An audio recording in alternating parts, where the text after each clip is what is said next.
Well, let's talk about, should you be a realtor? Maybe you're playing with the idea, maybe you see all of the success on social media. Let me break it down to you very, very quick, the pros and the cons, right? Also, I'm gonna share some numbers, the 80-20 rule of real estate. Maybe that will scare you out of your pants. But some on the, I'm gonna take notes so I don't forget it. So some on the pros side, right? There's no ceiling, guys. You can make as much money as your little heart desires. There's, if you have the matching work ethic. Pro number one, no ceiling. Because in corporate America, you're never gonna make more money than your boss, right? Not only that, but if you go sell any other product, like we are selling the most expensive things people ever buy is a home, right? So I'm not selling yoga pants and making 20% on a $34.99. I'm making 3% on a $1 million property, right? Different math. Now, the next one, pro, you don't have a boss. So it's kind of nice. You get to wear whatever you want. You get to do it whenever you want to do it. If you don't feel like doing it, you won't do it. You just want to see success. You get to work with whoever you want to work with. If you want to go into the office, you can. If you don't want to go into the office, you can. If you want to specialize in farmland, and if you don't feel like showing vacant land, you don't have to. You don't have a boss. You get to do whatever you want. The next one, your schedule. You get to do it whenever you want it. If your kids are sick today, you get to stay home. If you want to go on spring break with your family, you get to do it. If you're from Romania, like myself, Transylvania, Hungarian from there, and you want to go home for 6 weeks in the highest part of your season, which I'm licensed in Michigan, and we mostly sell, the most traffic are in the spring, summer, fall months, right? Winter is kind of dead, and as we going into spring or coming out to fall, it's kind of dead. So you sell most real estate in that part, and which means the summers are my busiest months, right? But I decide to go home 4 to 6 weeks every single summer to Romania. If you want to do that, you can. You get to do this whenever you want to. That's the pro. I'll tell you the negative about the time as well. Let me write that down. I'll tell you my husband's story on the negative. The next one is not expensive. When I got licensed, it costed $199. I don't know what it costs today. Oh, and also real estate one paid for it. I don't know what it costs today, but can't be that much more. It's a few $100s and you can literally go to school. Every state is a little different, right? Some states require more, but in average, you go to school about 40 hours. So it's about a week and you're done. You're a licensed agent and you pay a couple $100s. So it's not expensive. It's very, very affordable to become a licensed realtor. Now, passing the exam, it's not that simple. I may or may not know a lot of people that didn't pass the first, second, third, seventh time, just FYI.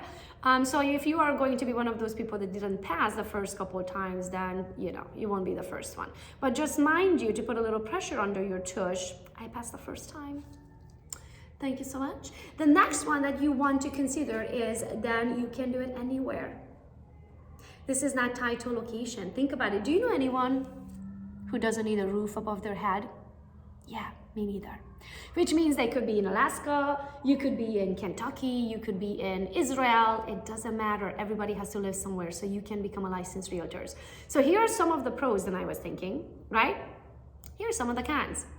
Number one, there's no guaranteed income. If you don't roll out of bed today, you are not selling a house, honey. And if you're not selling a house, you're not making commission. And even if you sell a house, sometimes that falls apart for whatever reason. I had a client one time. He had a dream and he didn't want the house anymore because he didn't like the dream that he had that night. So it is very, very hard to find clients, and it's very, very hard to get to the closing table and get commission. So there is no guaranteed income. Also, there's no guaranteed leads. You're gonna have to go and learn to fish for yourself. You're gonna have to figure out who the heck is going to buy a house from you. And you're gonna have to find those people that need to supposedly buy a house right now or sell a house. So there's no guaranteed leads. Not having a boss, there's also not much guidance. Because I remember the first time when I got licensed and I showed houses to this couple, right? And they loved that. And they're like, oh my gosh, Gogo, we love this house. Let's make an offer. And I was like, what a great idea. But how do I do that? So usually what happens is when you get licensed, they teach you the philosophy of real estate, right? But they do not teach you the nitty gritty. You don't learn how to open a lockbox. You don't learn how to write an offer. You don't even freaking learn what an addendum is. You don't learn to negotiate. You don't learn to market. You don't learn nothing. You don't learn title. You don't learn lending. Oh, don't even get me started. By not having a boss, it's also all on your shoulders. Are you gonna have a broker? Yes, you can have a broker, but that broker also, think of it like daycare. That broker has a bunch of other kids that they need to take care of. You're not the only one, honey. So unless you're eager and you're hungry and you're driven and you're going to go and find that information for yourself, real estate might not be for you because nobody's gonna really hold your hand to guide you through it. Make sure you rolled out of bed today, right? Then again, you have to learn to fish for yourself.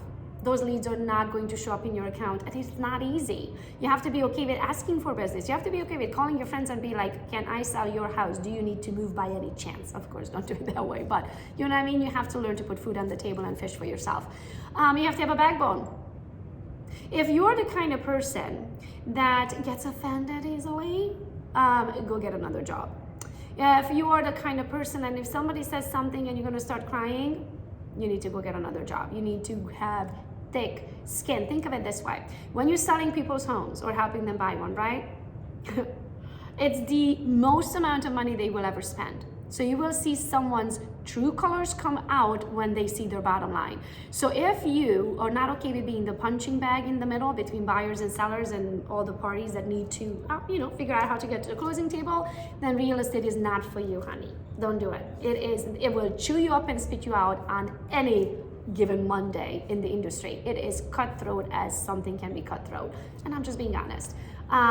You're gonna have to be a mean negotiator and a mean marketer. And if you don't know how to do that, that's okay. We can teach you. We have all kinds of trainings on that, but you're just going to have an open mind to wanting to learn.